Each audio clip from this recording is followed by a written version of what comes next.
Welcome to our last Dynamic Duo Virtual Athlete Seminar for Survivorfest. We're really excited for people who can come. We're hoping, we understand we've got some competition with those, what are they called? I think the Oilers, certainly not the Flames. And so we're excited that people can join us. And if not, we really encourage people and you to tell your friends to go ahead and check out on our YouTube channel. We've got the recordings deployed there, and those links will be on the Facebook page and on our Instagram bios as well. So I'm really excited this evening to introduce our last dynamic duo. So I'll start off with Andrea Gibson. Andrea ran her first 100K in 2018 at Iron Horse, where she met Brenda. She chased Brenda for most of the race, tried to keep her in her line of sight, and coming in behind her, a second female. When Andrea DNF'd at Sinister 700 miler in 2021, she knew she needed to train so differently. So when she heard that Brenda had gotten her coaching credentials, Andrea took it as a sign, and the rest, as they say, is history. Brenda has helped guide her through several ultras since then, including Survivorfest 2023, where she reached her A goal of 100 miles in 24 hours, and we'll give a massive clap to that. That is no easy feat to do, as everybody on this call definitely knows. It's a tricky one. So welcome, Andrea. I'm glad you could join us. And the fun fact as well is that Andrea has joined the Survivorfest board this year. So Andrea is our marketing extraordinaire and helping with all things with our social media. She's been done some great things on our social media and has brought some great energy to our team. So we're super excited to have her on board. And then the second part of our dynamic duo is Brenda Dryer. Brenda, where are you? I got your bio right here. Brenda's been a runner for the last 30 years, starting out with track, cross country, years of road marathons, and trail races. She eventually made the leap into ultra running in 2017 and has not looked back. Since joining the ultra community, she has competed in numerous 50Ks, 50 milers, 100Ks, 100 milers, 24-hour track races, 48-hour loop race, and a 6-day track event. She has planned, hosted, and competed in a backyard ultra in 2020 in her in-laws' actual backyard, which I cannot love that story anymore. She loves this sport so much that she wanted to help other athletes, so began her run coaching business in 2021. She competed in Survivorfest twice before and plans to return again in 2025. So we're really excited to welcome both Andrea and Brenda to our seminar. So I think I'll just sort of pop it over to you, Andrea, and if you wanted to sort of talk about some of the things that you had in mind, and we'll keep it nice and loose. And if anybody has any questions, they can pop them in chat, but we will have time at the end of the recording as well. So take it away.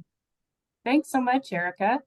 Yeah, Brenda and I were talking before this seminar, thinking about how soon it is to race day, a week and a half away, and how we could, give some tips to racers in these last stretch. And so we thought we'd talk a little bit about our experiences last year and why we even signed up for Survivorfest initially and our goals going into it. The experience that we had having each other on the track together with that coach-athlete dynamic, some of the training philosophies that we had when we were preparing for the race, and then race day strategies, which hopefully will be helpful for folks if they're on the call and watching later on.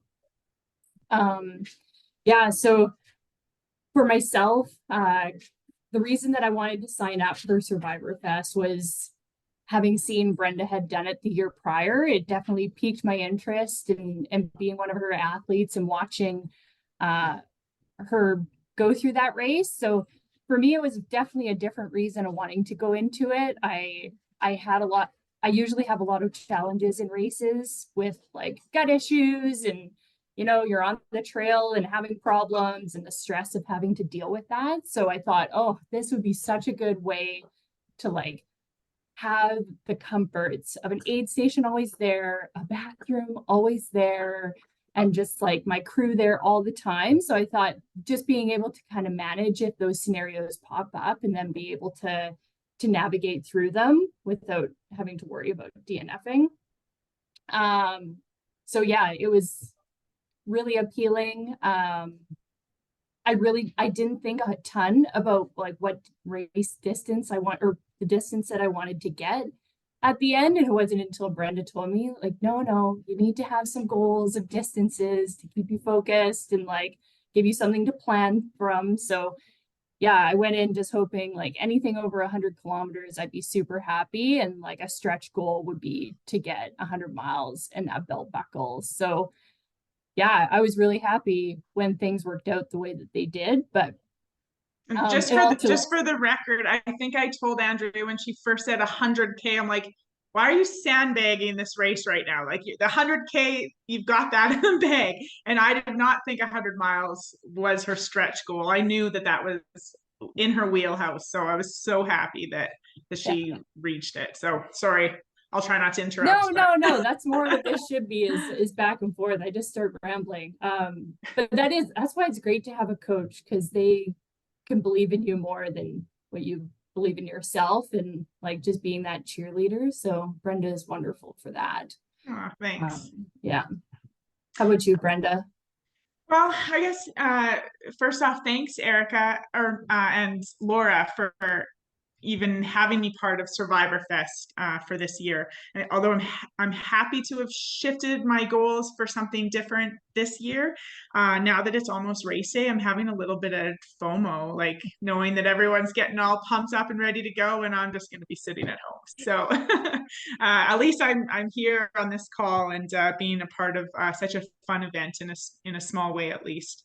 So yeah, my goals. I mean, when I did the race for the first time in 2022, I had already done the 48-hour looped race without a crew, and had a great race. I had done the 6-day track race almost exclusively in rain. It was a horrible experience. So I thought, wow, here's a 24-hour race, not that far from my house. I'm going to bring a crew. Like I'm going to crush it. It's going to be easy in comparison. And I would not use the words easy to describe it at all. It's just a different kind of hard. I mean, it's condensed into 24 hours, and it's a long time to focus and work hard and be on your feet and be chasing goals. And I did think I would hit 180 kilometers my first go, and I fell short of that. And so I thought, well, geez, I'm going back. I can hit that target. I decided for 2023 to make Survivorfest my A goal for the season. I trained hard. Things went really well in training. I was confident I was going to hit 190K, and what often happens at the peak of training is I got sick. So two weeks out from race day, and I did my best to show up healthy, but as some of the people on the track probably remember, me stopping for some little cough attacks here and there during the race, but it was still a good experience. I felt fortunate to still hit, like 168, maybe somewhere in there. I don't quite remember. But it's, I didn't hit my goals, but that's why you have more than just your A goal going into a race. It's important to have, an A goal, a B goal, a C goal. And sometimes in a race format like this, it's a good idea to set some goals that aren't tied to distance, because so many things can happen on race day. Could be external things like the weather really throws a wrench in things. Could be internal things that you're dealing with that throw you off your goal for the day. So having a goal that is tied to something more like, I'm going to be on the track for 23 out of 24 hours, or just something that's a little bit different, not tied to just distance goals, might be something about, you know, improving nutrition during your race. If you've done other ultras and that's been an area where you've haven't really excelled in, you know, you can have those types of goals as well, so that no matter what happens on race day, you're learning, you're experiencing things in a different way, so that you're still reaching a goal at the end. So I think that's, I guess I didn't really talk about what drew me into Survivorfest. I mean, I had heard about the race the year before. It must have been the 2021, must have been the virtual year, right?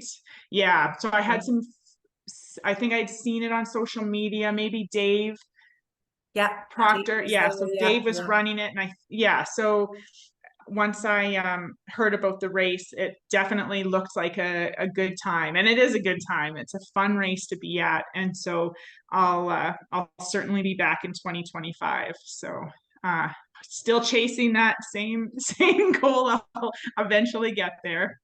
So Well, I think that's the rub a little bit with these timed running events, and especially on a short track. So, you know, Loop B athletes still have to contend with that on the 1 mile loop, but it's a, you know, a little bit more forgiving. I think that the temptation and the stop intervals, I think, are, you know, can definitely add up.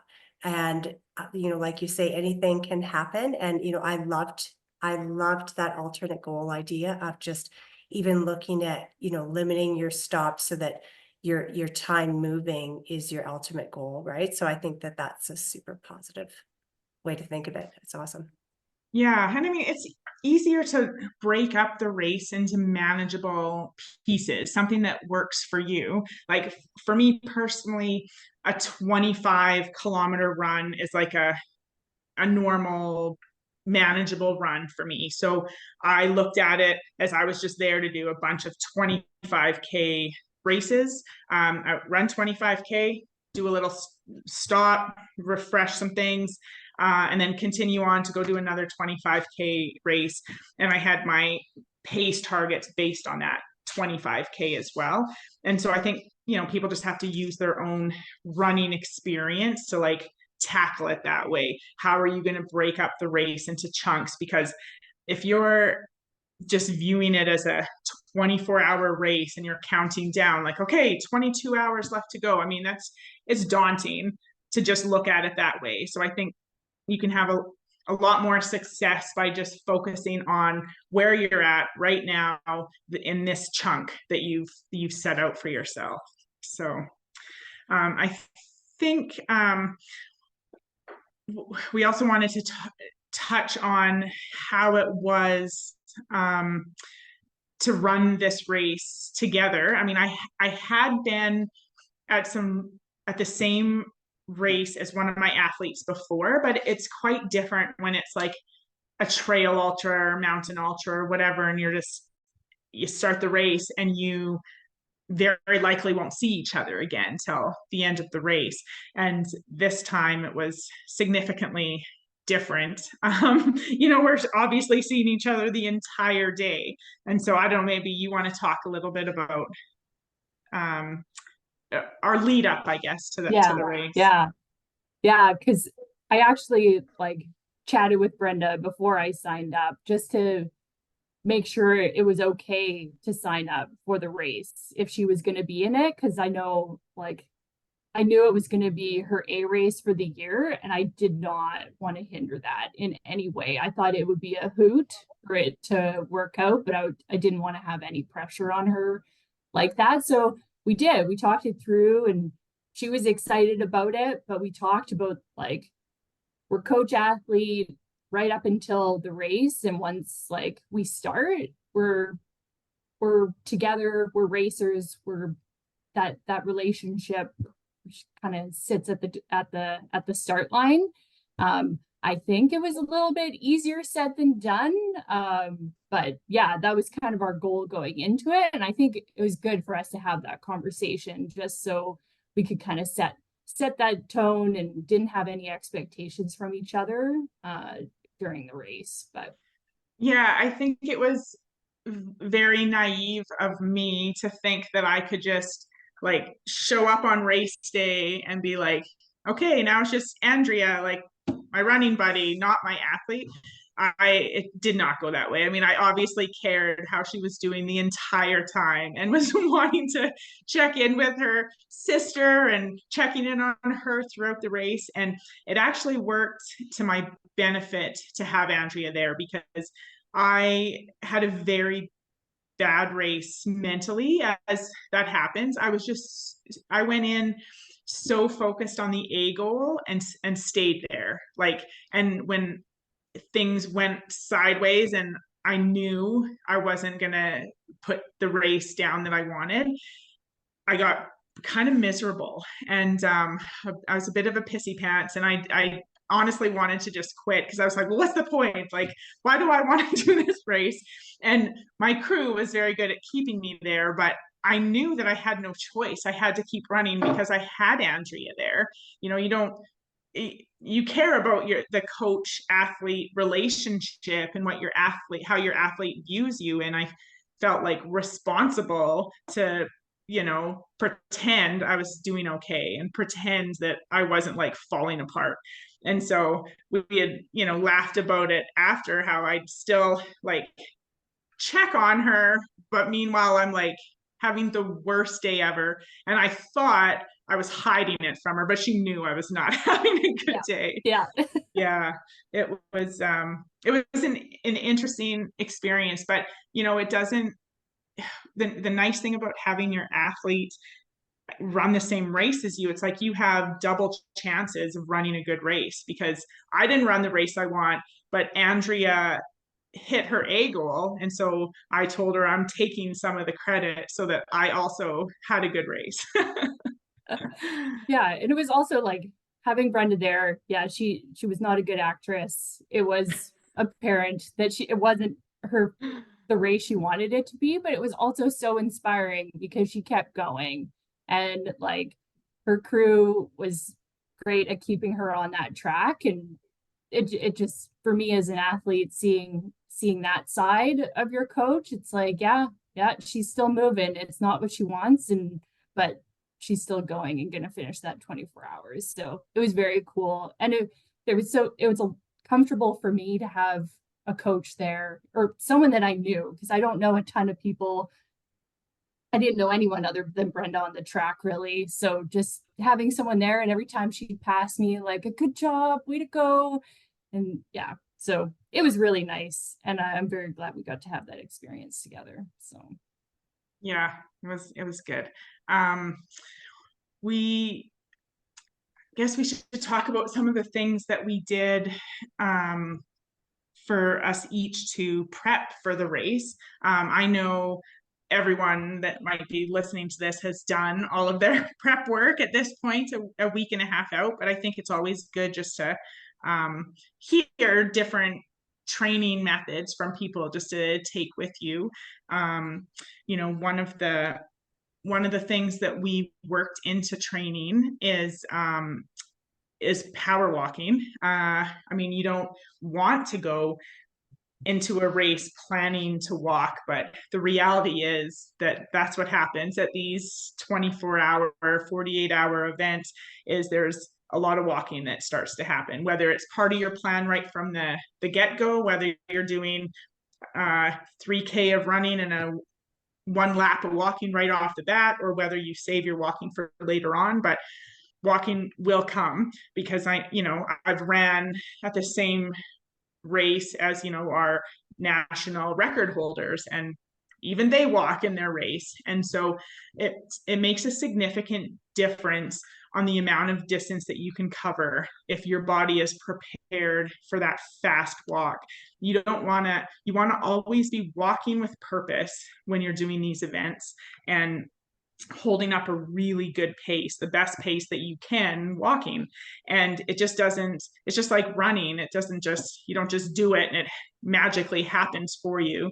You want to work up to it. So we had, just like you would have some running intervals in your training, we kind of worked our way up from doing just a brisk walk with some really fast power walking intervals until eventually you were doing a whole walk of just power walking, because it is engaging a little bit of different muscles when you're doing that, and so you want to prepare for that beforehand. And then we also spent some time running the slower paces that we're going to be doing in this race, just so that you're prepared for it. You know that you're not changing your gait too much by running, making yourself run that extra slow pace. What are some of the other things that we were doing, Andrea? Yeah, lots of repetitive loops, even if it wasn't on the track, just finding like areas so you get used to the mundane. So that was really helpful.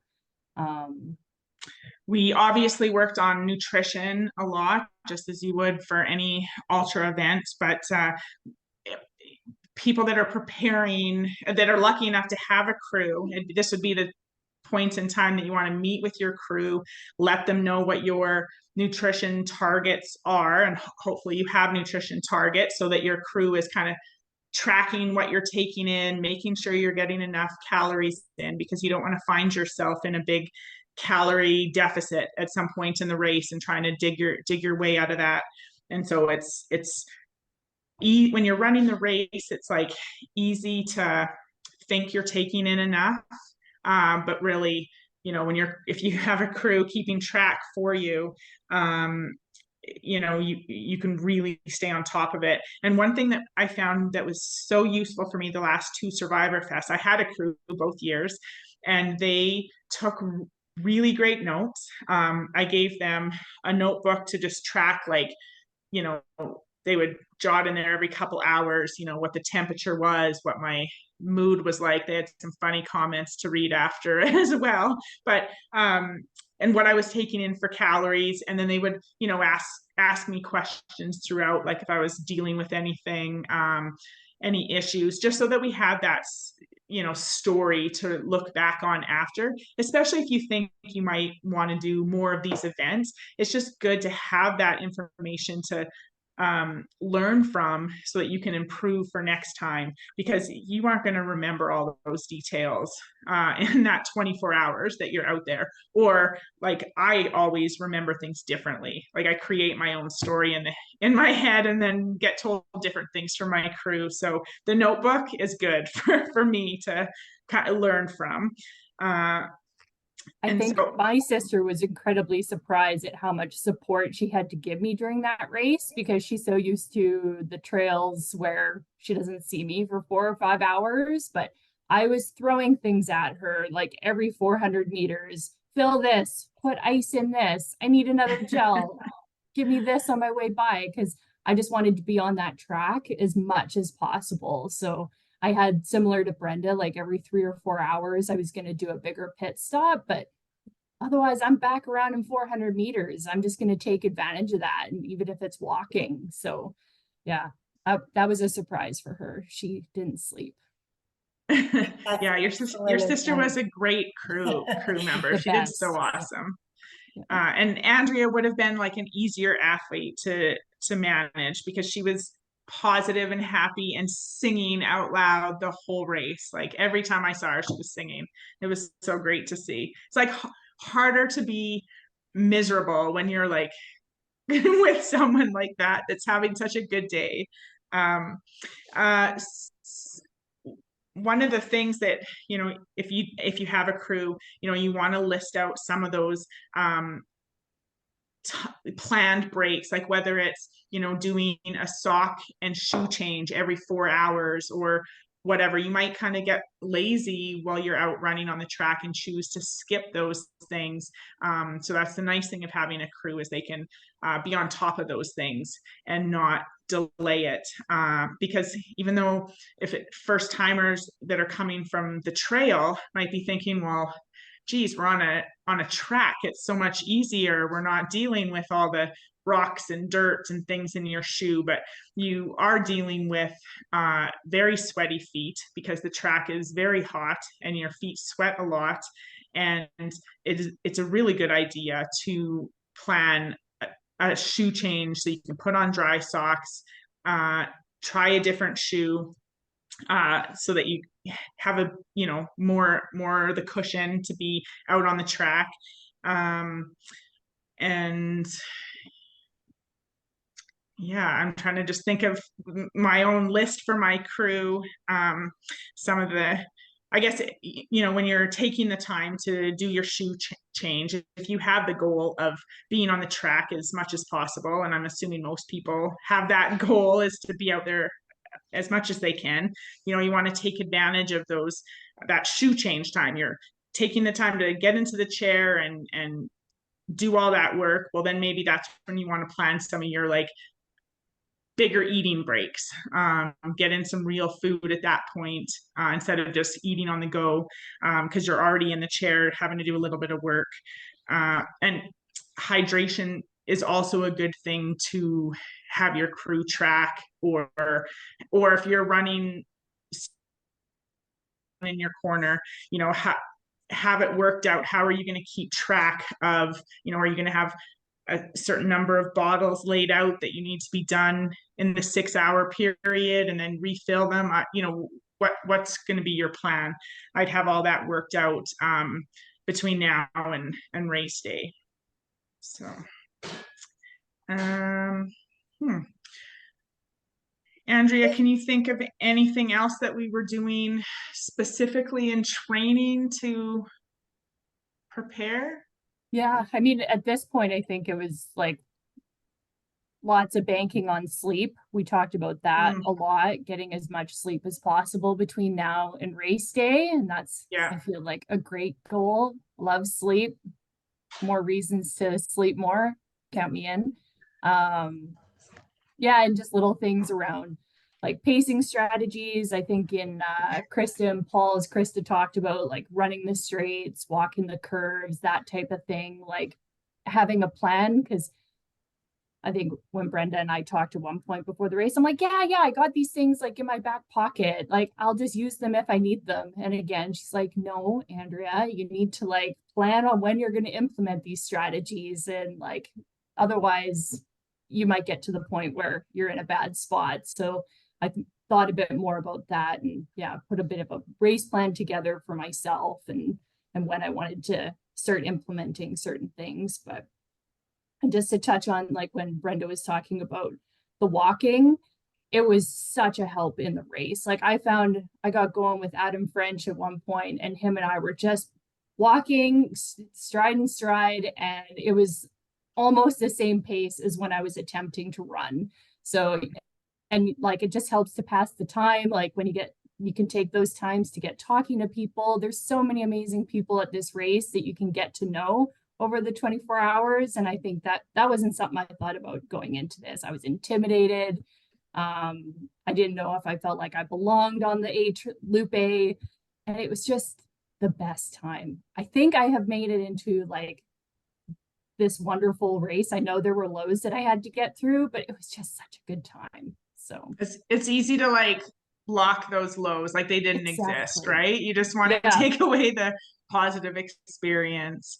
That was one thing that I remember us talking about going into the race is, Andrea wasn't viewing herself as like good enough to be on Loop A. And I'm like, that is crazy. Of course you were good enough, but everyone's goals are equally as important, like of course there's, some elite runners coming to break national records, and that's awesome and that's great, and we want to support that.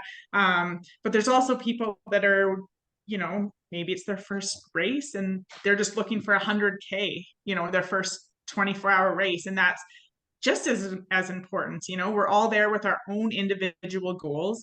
And I think it's important for people to remember that. And as much as you want to be involved in the race community on race day, and chatting and making some race buddies, it's good to just focus on your race. Because imagine if I went out not focused on my plan and tried to run with like Amanda Nelson when she ran in that must have been 2022 and broke the record. if I would have ran her pace, like my race would have been over at hour 1, and so you can't get caught up in what other people are doing. You have to focus on what's my race plan, what are my paces going to look like, what can I sustain for today, and stay within your wheelhouse.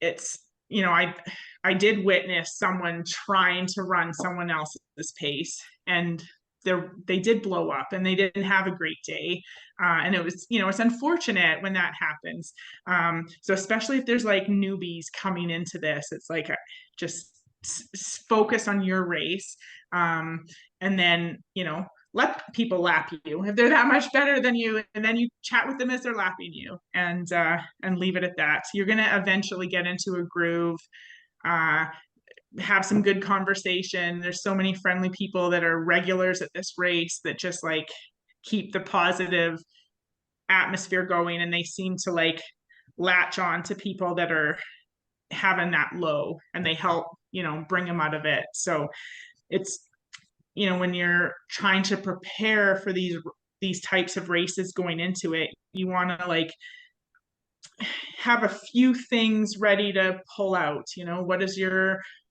mantra going to be when things get tough for you? You need to remind yourself that you can do hard things, and you are a strong person, a strong runner, and so you need to like find those words of encouragement that are going to work for yourself, and just be prepared to use them when those low moments come, because we're people that have done this, that those lows are going to come, and you need to like figure out how are you going to work your way through them, because it will pass. It's just how miserable are you going to let yourself get while you're in that low moment, right? Yeah, I think Andrea mentioned sleep. That's I'd say the week going into the race, that is probably one of hydrating well, eating well, and sleeping as much as possible. Those are, the training's over. If you don't run all week before the race, I mean, that's not really wrecking things. But not eating well, not getting enough sleep, that can definitely hinder your performance on race day, because in a race this long, you can't go in tired. You just can't. The human body is not meant to do that. Yeah. Trying to think if there's any other You guys have tips. given some amazing, especially for the point of where we are before race day. I love both of your comments and your perspectives and your advice. I mean, I've listened to a lot of seminars, I've listened to a lot of podcasts, I've chatted with a lot of people, and every time I learn something from people's experiences, and especially from the coaching. And so I think your perspectives, Brenda, on looking after yourself well in advance is super valuable. I think you spoke, both of you, a lot about the mental game, right? All of the training strategies that you employed and that you had Andrea employ were not only for the physicality, but I really see that was part of the mental game, practicing running slow, so that you're not alarmed when that happens, right? And you don't just dissolve and think that everything's done. So I think that's great. And the advice for the crew is golden, because it's really hard. And I think for people who are listening to this, who are, haven't done this type of a race before, there is a toll on your crew. And so however you can support, your crew as an athlete, so that there is an honor to having a crew. And I think that, that is in your mind as an athlete as well. They're there to carry some of the weight on their shoulders, but, you carry some of that weight while getting them there. And I think that the more clear direction that you can provide them, and even if you're a fairly laissez-faire athlete and you say, you know what, I'll let you know when I let you know, you've had that conversation. So I think it's that communication I think both of you hit the nail on the head. Absolutely, and I love that you're coming back, Brenda. I think that that's fantastic. We're just so excited to have you back for 2025, and maybe Andrea at some point will come. Yeah, I'm working on her. I have such great memories. I don't want to ruin them. They'll only be better because, as she said, you block out the other stuff, right? And I mean, it is a community, and I think that's the beauty of the timed running events is that you don't run away from each other.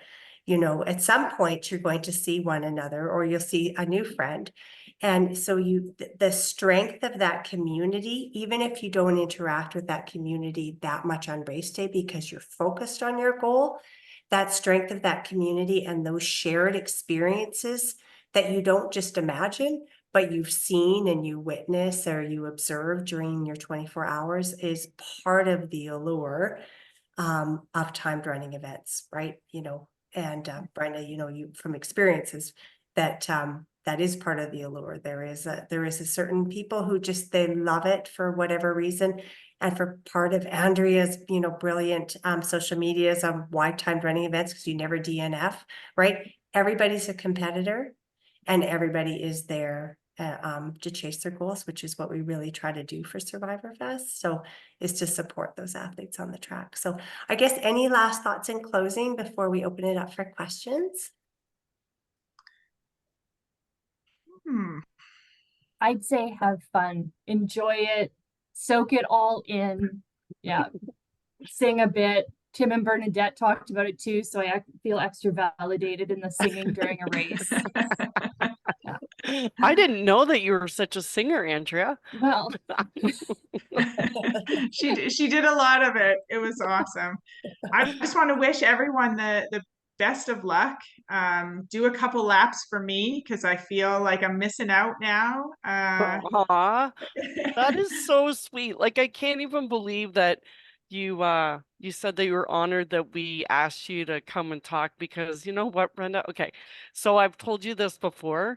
The very first year that Brenda came to the race, her family parked the RV on Loop B. And now every time I run past that spot, I think of Brenda because I was putting out pylons on Saturday morning and I was like, oh, you got to move the RV. And all of a sudden, Brenda comes out of the RV and she goes, who asked us to move? And I was like, me, just the RT.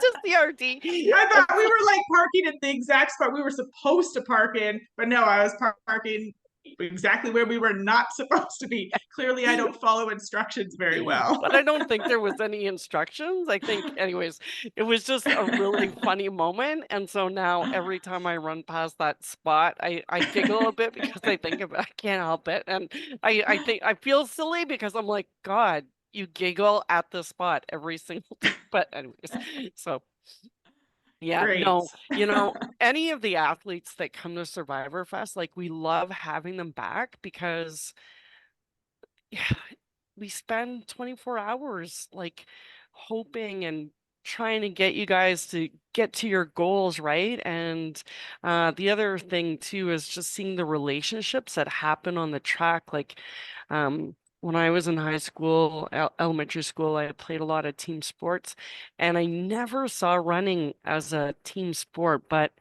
man, oh man, do I ever feel it now, and especially at these timed running events, is that team atmosphere where the other athletes are just supporting and even fast, slow, doesn't matter. Like you said, Brenda, they've all got separate goals and they're yeah, it's a beautiful thing to watch, and I think that's why we have such a high return rate is because um it is addictive in a way, like yeah. So I love that you're coming back, and yeah, thank you so much. Thank Thank you. you both so much. So Yeah. anyhow, the our athletes who've joined the call, is there anything that you wanted to ask or say to either Brenda or Andrea? Well, I can say I was just in Calgary and I was like, oh, I wonder if Brenda will be where she was last year. But we're not there. Anyway, I finished, but it was a good I was practicing keeping my even pace for the whole event, just using it like planning for Survivorfest. And I've already got my journal where I've been documenting how I'm doing my race plan. Everything's in 3 or 4 hour chunks. Oh, awesome. What is your goal for this year, Mike? We're hitting 100 miles this year. It's gonna Oh, happen. yes. Yeah. Awesome. Good. I'll So- be watching and checking in and rooting for you. All So right. just imagine me kicking you in the butt or giving you a high five or something at Yeah. some point. Yeah, so I break down my 3 or 4 hour chunks, and then they each get their own name, and then I get hours within them to plan my food and drinks within there, and then my wife keeps track of what I actually do, and then I've got all my past years so I can see where things went awry. So it's but Awesome. yeah, singing, Fantastic. save my singing for the night. But the Awesome. yeah, sounds Awesome. good. All right. Any other questions or comments? Well, we do have some prizing, and because Mike won at the last virtual athlete seminar, I'm gonna have to say, Chrissy, you're gonna be the winner of some handhelds. I'll message you some pictures and you can pick. Fast Tracks donated handhelds again, so you're a winner, Chrissy. Thank you so much. That's so kind. And Yeah, thank well, you so much for the evening, and so nice to listen to you speak, Brenda and Andrea. Yeah, Thank we you. missed you. We missed you in 2023. I'm glad you're going Oh. back again. I missed you guys. I had the FOMO, and so now I'm back. Now I'm back. And Ian's coming this year too, so it'll be a good time. Good. I hope you're doing double the wardrobe changes this year. It's in the books. It's in the Good. books. Good. We'll miss you so you gotta much. look good too while you're running. Totally. It's like a one-up. It's a one-up. yeah. Awesome. Thank you so much, you guys. Yes. Can't wait to hug you, Chrissy. I can't wait to hug you. Not 8 days. 8 days. All 9 days. right. Well, thank you so much, Andrea and Brenda, for the gift of your time and your perspectives and your wisdom. So really appreciate you being a part of the seminars and just part of our family. So thank you very much. Well, thanks so And, much. We look forward to seeing both of you soon. Andrea, for sure, I'll see you on this You bet. weekend. I was actually thinking the sleep actually goes for the crew as well Yeah. as 100%. the athletes, the race Yes. team. All right. Thank you all. And we will see you guys on the racer briefing. So take All care. right. Thank Good you. luck, everyone. Thank Have a you. successful day. Thank you. Bye. Good Thank night. you.